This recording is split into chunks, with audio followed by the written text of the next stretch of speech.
Salut à tous, c'est Clément Maraîcher du Nord, nouvelle semaine, nouveau chantier et nouvelle vidéo.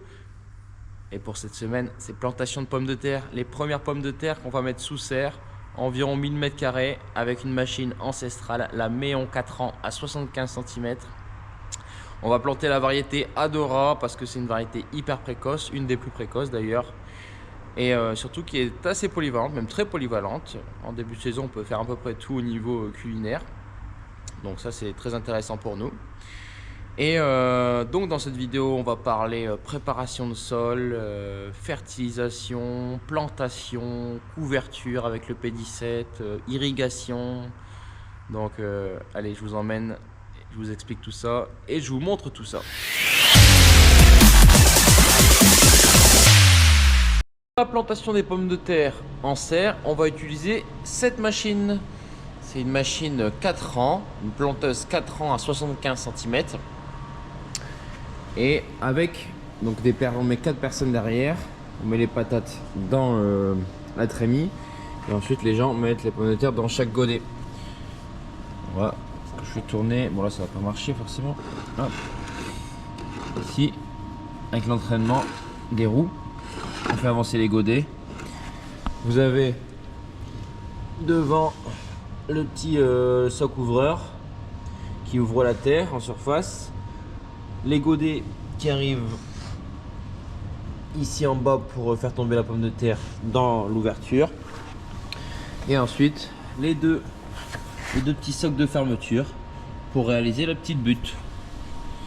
Et l'entraînement se fait ainsi, c'est la roue qui avance, le pignon ici il tourne, il entraîne un deuxième pignon qui entraîne ce pignon ici.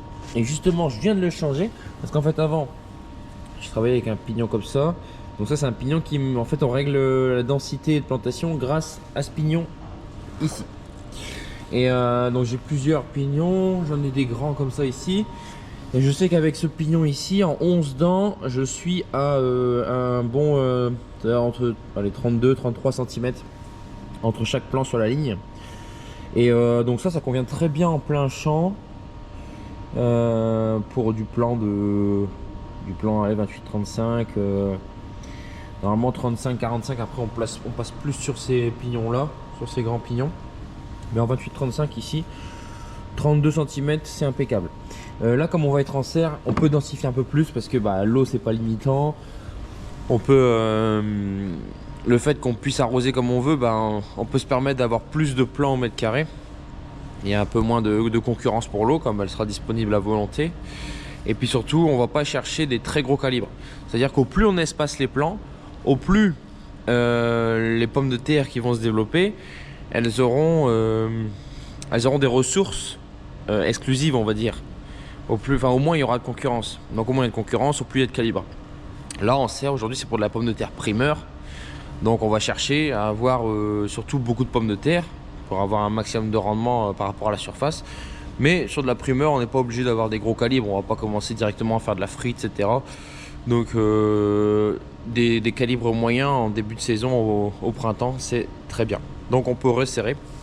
Et c'est pour ça qu'aujourd'hui j'ai fait refaire ce pignon ici. Donc ça c'est un 9 dents. Donc normalement je devrais arriver autour de 25-26 cm. Et j'aurai d'ailleurs du gros plan. Donc gros plan égale beaucoup de germes et égale du coup beaucoup de tubercules. Donc normalement j'aurai une grosse densité. Parce qu'il faut savoir qu'en serre on pourrait potentiellement sur là je les mets à 75 parce que j'ai la machine pour, et voilà, donc ça simplifie. Puis pour le binage aussi j'ai la bineuse buteuse à 75. Donc voilà, c'est toujours dans la démarche de simplification. Mais on pourrait tout à fait les mettre sur billon avec 3 lignes par billon d'1,50 m. Donc les mettre à 75, on les mettrait à 40 cm quoi, enfin 45 cm. Donc ça serait tout à fait possible. Et moi du coup je préfère densifier sur le rang pour faciliter le binage et puis surtout la récolte. Voilà, donc j'ai fait refaire ce pignon là, mais je viens de le mettre et puis on se rend compte, voilà, la roue tourne mais elle n'entraîne pas le pignon. Alors heureusement aujourd'hui j'ai un réglage ici, il y a un jour là. Donc ce pignon là est monté sur ce pignon là, il est monté sur un axe ici. Et là il y a un jour je peux l'avancer. Par contre j'ai l'impression qu'il est quasiment en bout de course, donc j'espère pas. Je vais le desserrer, on va voir si je peux encore monter un petit peu pour que justement ce pignon là se rapproche du petit pignon pour qu'il puisse l'entraîner, parce que là il se touche pas. Et si jamais j'ai plus de place, bah, je vais devoir rallonger le trou oblong là, l'ouverture, pour qu'il puisse monter encore un peu plus. Et là si je dois faire ça, ce sera pas de la tarte, hein. Bon bah verdict, ça marche. J'ai réussi à le lever un petit peu. Alors je suis vraiment au bout du bout, c'est dommage que je peux pas plus. C'est un peu juste, on voit, bon là je l'ai pas bien mis. Hop. On voit il le prend vraiment tout juste. Mais ça devrait le faire. Donc je vais faire le test maintenant. Je vais faire, alors je sais que ici le périmètre de la roue c'est 2 mètres. Donc je vais faire un tour de roue et voir combien j'ai de godets qui passent, comme ça j'aurai mon nombre de plans sur 2 mètres. Donc on va faire une trace. Petit repère quoi. Hop. Voilà, puis à peu près ici au bout là. Et c'est parti. 1, 2, 3, 4, 5, 6, 7, 8, 9. Alors 9 pour 2 mètres, ça fait 4,5 au mètre. 4 au mètre, ça fait 25. Bon, ça fait un peu moins de 25. Donc là, je viens de refaire le test plus précisément. Je suis même pas à 9, je suis entre 8 et 9. Donc je suis vraiment proche de 25 cm, mon objectif. Donc ça, c'est parfait. Donc ce qui veut dire que, imaginons 25 cm, ça fait 4. Je vais regarder à l'hectare. Ça fait 4 plans pour 100 mètres. Ça fait 400 plans pour 100 mètres fois 133. Puisqu'à 75, un hectare, c'est 100 mètres sur 133 lignes de 75. Donc on est à 53 000 plans hectares. Voilà, c'est impeccable. Pour la culture sous serre, c'est parfait. Et j'ai plus qu'à faire pareil de l'autre côté, puisqu'en fait on a chaque roue entraîne 2 éléments. Celle-là entraîne ces 2 éléments là, et celle là-bas entraîne ces 2 éléments là. Ici on va passer à la herse, les 2 serres là, avec la herse là-bas.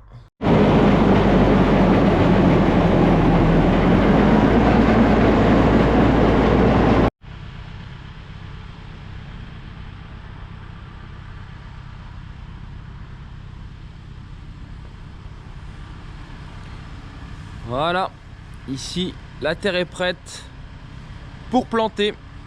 J'ai plus qu'à mettre un peu d'engrais. Alors toujours dommage ces petites zones là humides là, où on fait pas du bon boulot. C'est toujours un peu galère en début de saison. Faudra vraiment qu'on mette des gouttières, hein, sur le bord des serres, parce que ça commence à me plaire cette affaire. Aujourd'hui c'est plantation, donc on charge les plants.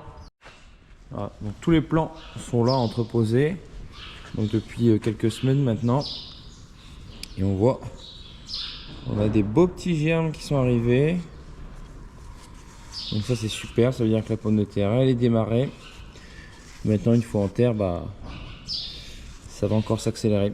Je vais pas vider les caisses directement dans la trémie pour éviter des fois de casser un petit germe, parce que bon c'est quand même assez fragile, donc bon ce serait pas gênant en soi, mais un germe qui est cassé forcément il va mettre plus de temps, enfin il doit repartir une nouvelle fois, donc tu perds un petit peu de temps. Donc là de toute façon pour le peu qu'on a à faire, je vais poser les caisses dans la trémie, et au fur et à mesure de la plantation on prendra directement dans les caisses.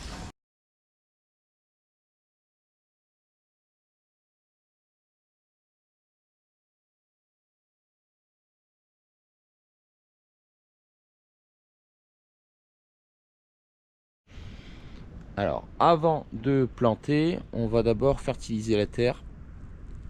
Alors, il faut savoir que les besoins d'une plante en général sont satisfaits par 3 éléments principaux. Pardon. Il y a l'azote, le phosphore et le potassium. Donc ça, c'est les 3 éléments majoritaires. Après, il y a plein d'autres éléments qui sont un petit peu moins importants, mais qui restent quand même assez importants et surtout à surveiller, parce qu'il ne faut pas qu'ils soient en état de carence.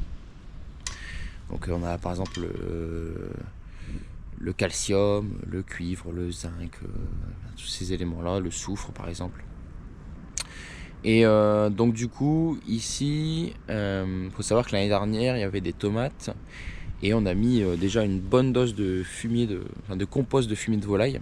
Donc c'est un produit qui est assez riche et surtout qui minéralise assez vite, surtout sous serre. Donc certainement qu'il reste encore beaucoup d'éléments. Alors ça pourrait éventuellement se vérifier par des analyses de terre. Mais bon, c'est assez, c'est pas très rapide à faire. Il faut faire les analyses de terre, les envoyer en laboratoire, ça coûte de l'argent et puis surtout c'est assez long. Et puis je pourrais le faire pour toutes les cultures. Donc on essaie souvent de faire une cote mal taillée en fonction de la culture qui arrive, en fonction de ses besoins. Et la pomme de terre, c'est une espèce qui a quand même des besoins assez importants. Donc je vais quand même me reposer un petit peu sur ce qu'on avait mis l'année dernière pour les tomates, notamment pour la fumure de fond, ce qu'on appelle les éléments phosphorés et potassiques. Le phosphore, on n'en a pas besoin énormément. C'est un élément important pour la pomme de terre, surtout au début pour la croissance racinaire. Mais on n'en a pas besoin énormément, donc je pense que je vais m'en passer. Il y a du phosphore organique de l'année dernière qui devrait pouvoir se minéraliser et être disponible pour la pomme de terre, surtout au début. Donc ça je vais m'en passer. Par contre au niveau potassique, une pomme de terre quand elle consomme, quand elle produit bien, elle peut consommer jusqu'à plus de 300-400 unités à l'hectare. Donc c'est un des éléments très importants. Donc même si je sais qu'aujourd'hui on doit en avoir un paquet ici, je préfère assurer le coup. Alors je ne mets pas une très grosse dose, mais je vais le mettre sous forme de sulfate de potasse. Donc c'est un élément c'est un fertilisant qui est composé à la fois majoritairement de potassium et un petit peu de soufre. Donc ça se présente ici comme ça. Et je vais en mettre l'équivalent d'une centaine d'unités par hectare. Donc ça dose 50% de potassium. Donc ça veut dire que je dois mettre 200 kg à l'hectare. Et ici on a 1000 m² en tout sur les deux serres. Donc du coup il me faut 20 kg. Donc là j'ai déjà mis 10 kg sur la première serre. Donc souvent je divise en deux, comme ça je suis à peu près sûr de mes doses. Et ici je vais remettre 10 kg. Donc là j'ai 10 kg dans mon seau. Et puis après il suffit d'épandre. Forcément en serre, généralement j'épand à la main. Beaucoup plus simple. Et donc ça c'est l'élément majoritaire aussi. Et ensuite on aura le premier élément nécessaire à toutes les plantes, sauf les légumineuses, c'est l'azote. Donc là ici, au sulfate, ce que je fais, je prends une poignée comme ça. Et après faut le coup de main. Généralement maintenant j'ai l'habitude. Mais j'arrive à tomber précisément sur ce que je veux faire pour toute la surface. Et je fais un passage sur la moitié et un deuxième passage en retour sur l'autre moitié.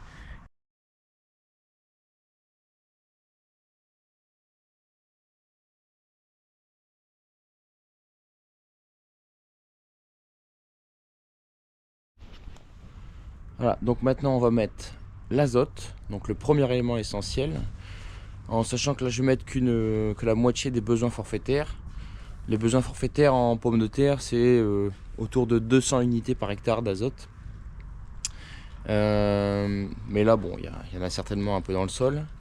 Donc je vais mettre la moitié, je vais mettre 100 unités. Et ce que je vais faire, c'est qu'au moment de la croissance des tubercules, là où les besoins ils montent fortement, j'ai un outil qui me permet d'analyser le statut azoté de la terre. Donc c'est un petit outil chimique. En fait j'ai des bandelettes que je trempe dans une solution de la terre que j'aurais mouillée en fait. Et la solution que je vais retrouver de cette terre là va me permettre de déterminer le taux d'azote que j'ai dans la terre. Et si à ce moment là le taux d'azote est satisfaisant, j'apporte rien d'autre. Si par contre je vois qu'on est faible en azote, là je vais réapporter pour que la pomme de terre puisse continuer à faire bien croître ses tubercules et surtout augmenter les calibres. Et donc ici on est sur de l'ammonitrate 27. Donc c'est un engrais uniquement azoté qui est composé de 27% d'azote. Donc j'ai dit 100 unités, ça veut dire que ça correspond à 400 kg par hectare. Donc ici pour 1000 mètres carrés il me faut 40 kg. Donc là j'ai fait 20 kg pour cette serre ici, après je refais 20 kg pour cette serre là-bas. Donc là d'abord on commence par amorcer. Donc quand on commence, on met tout de suite des plans. On attend que ça tombe. Voilà, c'est bon. Bon, là on a commencé à planter. Donc avec mes parents, Franck et Robin. C'est un peu délicat comme boulot parce que là on est vraiment sur le bord. Et si je me mets pas bien sur le bord tout de suite, après je vais pas savoir mettre mes 12 lignes, ça c'est sûr et certain. Donc ce que je vais faire d'abord cette passe là, après je vais faire la passe de l'autre côté et on reviendra au milieu. Comme ça dans le pire des cas je mordrai un petit peu sur les... Je mordrai un petit peu sur les deux lignes au milieu. Bon là la profondeur des socs est plutôt bonne. Volontaire environ une dizaine de centimètres quoi. Et après il y a les butoirs derrière. On va essayer de descendre pour regarder ça après. Bon, on va voir ce que ça donne ici. Après il va super plié. Voilà, on va encore serrer un petit peu. Le fait de serrer ici, on va lever cette pièce là. Du coup la roue va monter et la machine va baisser. On voit que là on pourrait encore faire une meilleure butte. Je serre un petit peu. Et voilà, je pense que ce sera bien. On va regarder au niveau des plans, qu'est-ce que ça donne.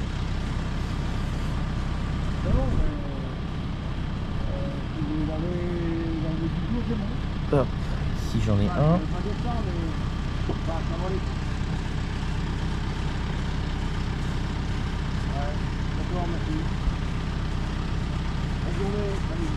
Deux. Ouais, c'est un peu trop écarté. Bon, des fois ça peut arriver qu'il y ait un loupé. Voilà. Ouais, je suis à 28-29 cm. Ouais, ça va. Je pensais que j'avais plus là. On va regarder par rapport au suivant. Là, je suis à 26. Ouais, c'est bon. Bon, là, le plan semble partir un peu vite. On verra si on va pas devoir réajuster la densité pour la deuxième serre. On calculera quand on aura fini celle-là. Si jamais je vois que je n'ai pas assez pour la deuxième serre, on mettra un petit peu moins dense. Et là, selon mes calculs avec ce qu'on a mis sur 8 lignes, je pense que normalement on a assez de plans pour faire les deux serres. Maintenant, il faut qu'on passe les 4 lignes au milieu. Bon, ça a l'air pas mal, mais c'est très juste. On voit que la roue ici, elle est quasiment... elle commence à taper un peu sur le but, mais bon, ça va. Derrière, ça semble pas mal. C'est du bon boulot, hein. C'est du bon boulot. Ah là là. Et puis filmer en même temps, je vous assure que c'est pas simple, hein. Et là en fait ce que je prends comme repère c'est ici, le milieu de la serre. J'essaie de me mettre au milieu comme ça et puis ça passe. Et voilà, une première serre de terminée.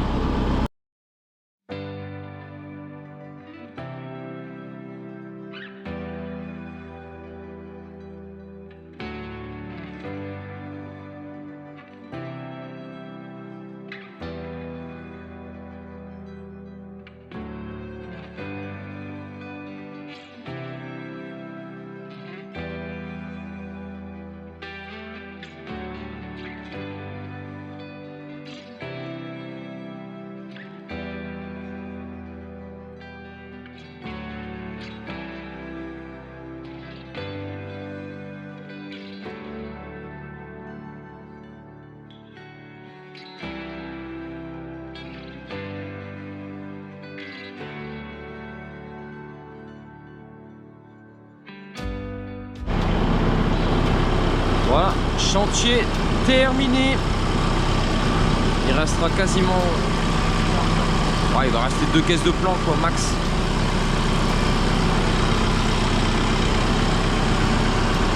Donc, on a vu juste.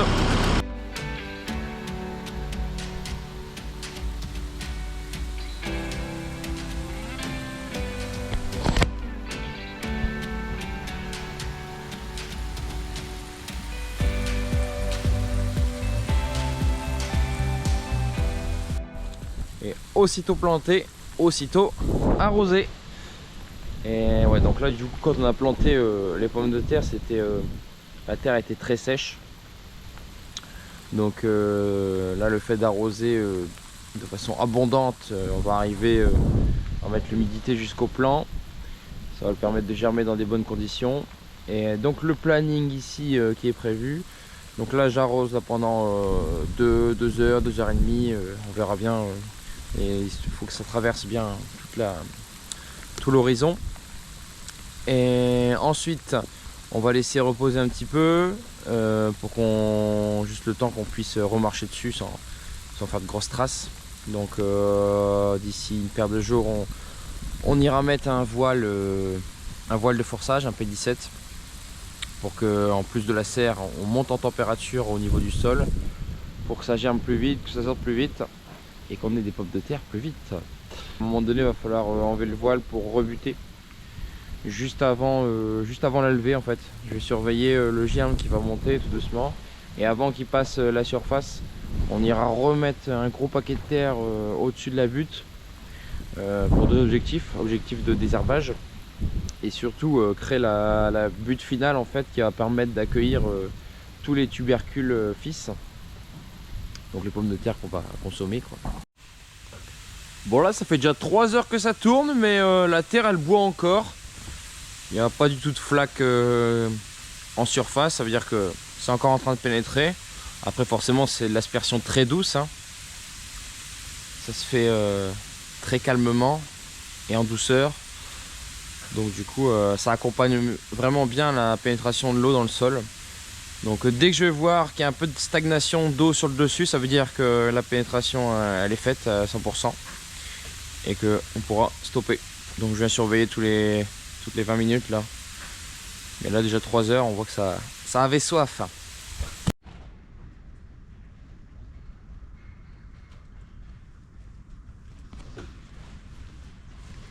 On déroule un voile P17, donc 17 grammes par mètre carré, qui permettra en cas de gelée de protéger les plants, mais surtout même là ils annoncent pas de gel, mais ça permettra de forcer un petit peu les pommes de terre pour que ça aille un petit peu plus vite. J+6 après la plantation, on va regarder ce que ça donne dans les buttes, voir si ça a déjà commencé à démarrer, et ce sera la conclusion de cette vidéo.